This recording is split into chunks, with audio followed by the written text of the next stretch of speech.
The biggest Buick gets better. I'm Jay, and this is Modern Motoring. Welcome to the all-new 2025 Buick Enclave.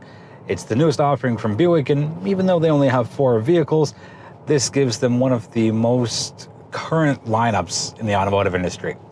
So we'll go through what's new, which is pretty much everything. We'll talk about the driving, the inside, the outside, some pricing, some competition, and that should wrap us up. So let's start with the powertrain. Gone is the 3.6-liter V6. It's replaced by the 2.5-liter turbocharged 4-cylinder engine. New power figures are 328 horsepower, 326 pound-feet of torque. In Canada, all-wheel drive is standard. In the US, you can get front-wheel drive or all-wheel drive, with the all-wheel drive option costing $2,000. Now, Buick has also simplified the lineup and aligned it with the rest of their vehicles. So now we have the Preferred, the ST, which is what we have here, and the Avenir, which is the best of the best that Buick can throw at it. Now, Steph and I did do a first look at the Enclave back in April. It wasn't a drive, but Buick had us down to their studios in Michigan, and we did a quick video on that. Let's go straight into the driving impressions. It's extremely on brand for Buick to have a very soft and supple and plush ride. It is extremely quiet in here, and that's thanks to Buick's active sound dampening. And I think this is probably my favorite thing that Buick's put out, and I really did like the Envista for the price point and all the value that it had. It soaks up all the bumps and all the imperfections on the road. And I'm on a relatively newly paved road, like in the last year or so, but there are still a few imperfections to be had here, and I've barely noticed them at all. Now, there are active dampers that come standard, which also help to make the ride just so soft. If you do lean closer towards having a softer ride feel, then this should definitely be in your maybe column. Now, yes, some of the competitors offer a firmer ride. And yes, there's a sport mode here that allows you to get a little more of a tighter feeling behind the wheel and on the road. But I think the majority of people are going to live in the normal/comfort mode. Now, there is an 8-speed automatic transmission, and it's not really a gripe. Just with anything more than 6 gears, you really feel it. And sometimes there's a little bit of muddiness, usually between lower gears, 2, 3, 3, 4, sometimes 4, 5, as it both goes up and down. But it's a lot better than a CVT. As far as initial acceleration, this is nearly 5,000 pounds, so it's definitely got some weight to it, and especially as a 3-row SUV. And you can just take a listen. So that's what I mean. It's going between 3rd and 4th, and it just hesitated a little bit. I wasn't sure if it wanted to go to 4th, and I kind of hung on to 3rd a little too long. As far as cornering handling goes, it's a bit of a weird comment to make on any 3-row crossover, because no one's whipping this around turns and trying to get 1 or 2 wheels off the ground. But I will say it's pretty well planted. Getting up to highway speeds, no issues. You might run your revs a little high, maybe in the 3,500 to 4,500 point, but you'll still get up to speed, no issues at all.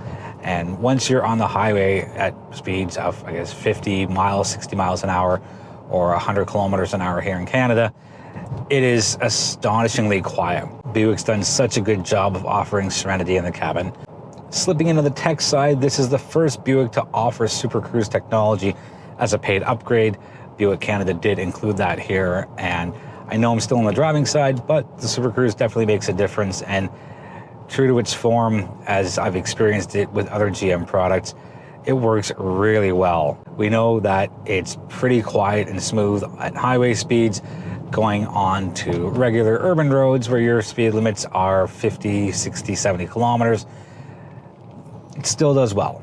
It's still fairly quiet. I find it quieter on the highway than I do on the city streets. On paper, again, it's 328 horsepower, 326 pound-feet of torque, and as far as how that feels on the road, it definitely matches it up. And I go back to the Mazda example for that, because some Mazdas have 320 pound-feet of torque, and it just doesn't feel like that. But with this size and class of vehicle, along with the engine and the torque figures, it definitely matches up for me. Overall, on the driving side, I think Buick has picked the correct engine to go with this. The downfall is there's no plug-in hybrid, there's no hybrid, and there's no fully electric option yet, but we know that they can do electric vehicles. Let's take a look at the outside. An interesting note is Buick has a newish logo, and it's on the hood, which is no problem, and it's on the center of the tailgate, but the word Buick is on the bottom right. And I know, I feel with this class of vehicle being premium, borderline luxury, you don't really have to have that. Overall, I like the way that Buick has gone minimalist with this. They haven't gone, let's say, the Hyundai route, where the new Santa Fe looks nothing like the old Santa Fe. There's just enough contours and lines, and it's not dull anymore. It's not overly bubbly. And the front end looks the same as the rest of the Buick lineup. There's really thin checkmark daytime running lights, which double as your turn signals. Headlights are a couple of blocks just below those, so it looks like the new Vista. It looks like the Encore as well. Standard 20-inch wheels, and you go higher up to the Avenir trim, you get 22s. Really tall windows as well to let lots of light in for your front and second row passengers. And there are 2 small windows for the third row as well. I noticed there's a pretty big gap between the top of the wheel and the wheel arch here on the ST trim, and it might be because the cladding around the wheel arch is gloss black, whereas on the Avenir it's body colored. As we transition from the exterior to the interior, I will say that the rear doors open quite a long way, not as much as the Nissan Rogue, which is they're almost 90 degrees, but there is a fair amount of an opening. So third row has 3 seats, and the cool thing I noticed is that there's a little divot for extra headspace in the third row. Looks like a couple of inches, but if you're putting somebody taller back there, I think they will definitely appreciate it. You get 2 USB ports, USB-Cs, one on either side, and you get a couple of vents just where that divot starts. Fairly easy to get out of that second row. It's just one touch and a push of the same button. Some competitors have it where you just touch the button and then the whole thing moves, but here you got to touch the button in the middle of the second row seat, hang on to it and give it a little push, and then the seat goes forward and up to give you a little easier access to get out of the vehicle. And the same thing when you're going in the vehicle. There's a button at the bottom of the second row of seats. You can only get the Enclave as a 7-seater, and the captain chairs are pretty comfortable. On the ST trim, there is no heated second row of seats. That comes in the Avenir trim, but the seat's pretty comfortable. You have that folding armrest as well. A little bit of storage space, like just a small little tiny cubby hole there. But you do get USB ports as well. With the ST trim, you can only get black as an interior.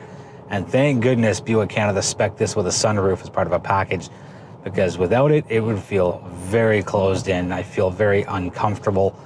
And even though it would still ride the same, just having that closed in and smallish, narrowish feeling can definitely impact your comfort as a passenger. You can recline the second row seats, and they're on rails, so you can go forwards and backwards as well. Now, as far as leg space goes, for the third row, just stepping back there for a moment, if you have your second row in the middle position, or middle-ish, there's an okay amount of leg space, and it's true for really any type of 3-row crossover / SUV. Third row is good for short-term use. Up front, the centerpiece is the 30-inch screen, which houses your infotainment system, as well as your digital instrument cluster. Pretty well laid out, very familiar if you've seen anything new from the GM brand in the past 9 to 12 months. Wireless Apple CarPlay is standard, wireless Android Auto is standard, wireless charging is standard. And I mentioned that to mention this small gripe with the way the screen on the right side is finished. It's on an angle and it kind of swipes in a bit, and that reduces the amount of real estate that you have for your Apple CarPlay. Yes, it takes up most of it, but I think if Buick just did that hard 90-degree line and just squared it off a little bit, you'd get to see a little more instead of it being shrunken in. On the plus side, there are some physical buttons for the HVAC controls. You have your fan speed and your temperature, but you're missing the direction of the air being a physical button. You've got to go in through the actual system itself. And the same thing to activate the air conditioning. Some beats none, and I will just be happy with what I have. Pretty clean layout, nice long sweeping dashboard lines, pretty deep as far as the depth of the dashboard goes as well. So you really have that open feeling, and it's not cramped and it's not just pushed together. It feels like there's a lot of purposeful design. There's an optional heads-up display, and again, you can control that through the top left of the instrument cluster, the small little bit that is touch sensitive. The rest of it obviously is not. Strangely, there is a massive volume dial in the floating center console. I think they had to put something there. It would look a little funny if there is a knob just stuck onto this beautiful 30-inch screen, but it seems like a little bit of overkill. It's great that there's a lot of usable space underneath that floating console. You do have your cigarette lighter adapter, a USB-A and a USB-C here as well. Other standard features include a 6-way front passenger seat, ambient lighting with a ton of different colors, and I wish there was a little more on the lighting side. It's a couple of thin strips on the doors and a couple of thin strips just across the dashboard. Would have looked a little more, but now that's okay. You get keyless entry, you get a remote start. I still like the ST the most, and yes, I've been in the Avenir trim where you can either get dark blue or brown highlights, and you get the white interior, and I know, I like this. I like what the packaging is. I would like how it's been put together. And Buick said way back when in April, when we first saw the vehicle, between the Preferred, the ST, and the Avenir, they're going for 3 different types of customers. A small miss here for me in a premium vehicle when Buick's trying to reinvent themselves. There's still a little too much of the plasticky bits on the door panels and some of the switch gear. And you have this beautiful screen and you have this textured buttons for the HVAC controls. I just wish they'd go the extra mile and put something just a little nicer or a little softer. The seats are extremely comfortable, as they should be for a vehicle that rides so softly and smoothly. Different types of materials come in different trims between the Preferred, the ST, and the Avenir. Here the ST is embossed on the headrests, both in the front row as well as the second row. So a bit of a nice touch there. Just enough support on the side bolsters. Little weak on the thigh bolsters, but again, you're not whipping this around corners, so I prefer to have my side bolsters have a little more oomph to it as opposed to the thigh bolsters. On the fuel consumption side, every Enclave runs off an 82-liter fuel tank, 12.3 liters per 100 kilometers in the city, 9.9 on the highway, and a blended total of 11.2. And that tells me that you can go about 730 kilometers on a full tank of fuel. Now, there's variables with how fast you drive and what type of driver you are and what's in the vehicle as far as power to weight, but dividing 11.2 by 82 gives me 730-ish kilometers. On the towing side, there's no towing figure for the Enclave that I've found on the Canadian or US website. Should be updated hopefully soon, but there is an available trailering package which lets you tow up to 5,000 pounds here with the Enclave, and in Canada that runs you $795. Before we get into pricing and competition, let's touch on standard safety. There is a lot, and shout out Buick for making all of this standard. Here goes. Rear seat reminder, automatic emergency braking, forward collision alert, 360 cam, lane keep assist, lane departure warning, rear cross traffic alert, reverse automatic braking, side cyclist alert, traffic sign recognition, blind spot monitoring, front pedestrian and cyclist braking, adaptive cruise control, and for the first time ever, Super Cruise is available on a Buick. I know that's not a standard safety, but I feel it's worth repeating because it's such a forward move, and I think it's going to do a lot as far as getting more Buicks on the road. But back to my initial statement, that line of standard safety is long, and I really think that more people are valuing what standard safety features come with their vehicle, and they don't want to be nickeled and dimed for something that's so important to them, especially when you're carrying around families. So good job on that, Buick. Let's touch on cargo space. Behind the third row, there is 648 liters, which also includes a little secret hidden compartment as well, which can hold a fair amount of stuff and things.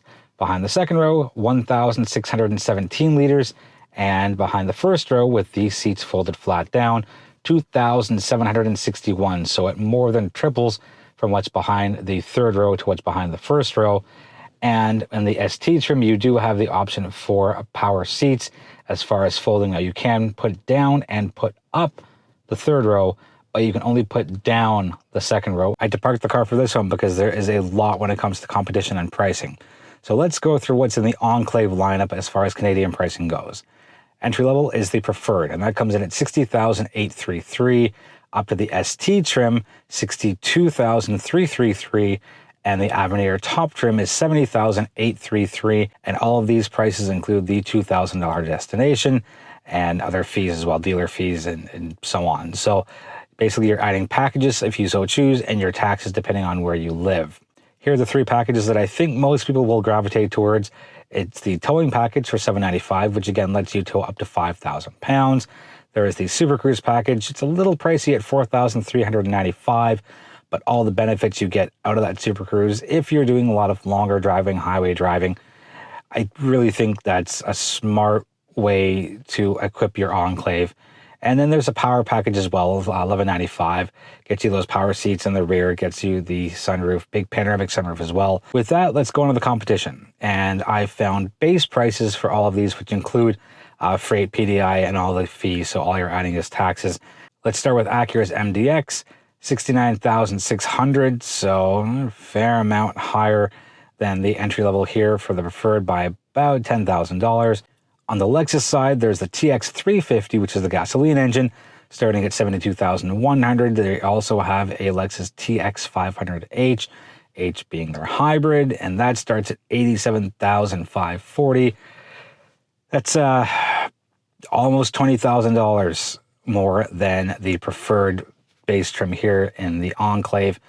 Yes, your fuel consumption is pretty much half of what it is here in the TX500H, but that's going to take a long time to recoup. So just something to think about. On we go to the XT6 and the same GM family. Starting price $69,600 all the way up to $77,600. And Lincoln's Aviator runs in at $82,500. Not quite the same, but similar. There's the Kia Telluride starting at $53,450, which is $6,000 less than what we have here. And the Palisade, which is $53,230, so about $53,000 for both the Palisade and the Telluride. Different classes of vehicle, but those two are just so popular for 3-rows that some people may lean towards those. But there's a lot of value here in the Enclave. Back to Toyota, there's the Grand Highlander at $53,500, which is less than the preferred here at $60,000 and a bit. And then there is the Highlander itself for $49,900. We'll call it $50,000 as well. Here's the biggest competitor to the Enclave, and it's another premium brand. It's Mazda and their CX-90. I have it as the hybrid, which I picked for the competitor, not the plug-in hybrid. I believe it's the mild hybrid, as Mazda says. And their GTP, which has the same 3.3-liter engine, but it's tuned to have higher horsepower in the 3s, just like we have here. $62,700 for the GTP. And that's pretty much in line with what this is on the ST side. Their Signature, which has everything, just like the Avenir, comes in at $66,700, whereas the Avenir is $70,008. And I think that after spending a lot of time in a CX-90 myself, these are pretty evenly matched vehicles. And they're different. Mazda has a different approach to things. Mazda has a better drive quality as far as the excitement and engagement on the road. Mazda has a bit of a firmer suspension, and the Buick definitely is a softer suspension. But if you're looking at something that goes head-to-head directly with the Enclave, I'm picking the Mazda CX-90.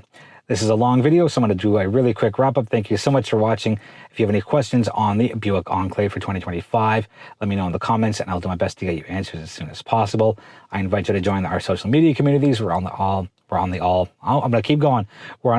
major platforms, and would love to have you as a part of that community as well.